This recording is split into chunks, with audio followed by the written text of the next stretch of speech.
এটা হচ্ছে আমের আচার, 3 বছর আগে বানানো। ছেলেকে স্কুলে ভর্তি করার পর আমি আর বানাতে পারি না, সময়ও পাই না, কারণ এটাতে প্রচুর রোদ লাগে। ছাদে দিয়ে একদম শুকিয়ে নিয়ে তারপরে এই আচারটা বানাতে হয়। খিচুড়ির সাথে ভীষণ ভালো লাগে। এখন যে ছবিটা দেখাবো এটা হচ্ছে 3 বছর আগের ছবি, যখন বানিয়ে রাখলাম তখন এই যে জাস্ট বানিয়ে রেখেছিলাম, তখন এরকম ছিল। আর এখন আমি দেখাচ্ছি এটা এখন দেখতে কীরকম হয়েছে।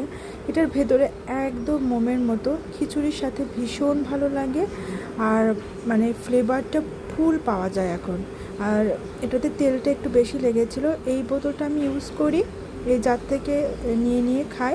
আর ওইটা এখনও রয়ে গেছে, মাঝে মাঝে মাঝে মাঝে রান্নার মধ্যেও ইউজ করি, ভালো লাগে। আর এটা হচ্ছে আমচুর।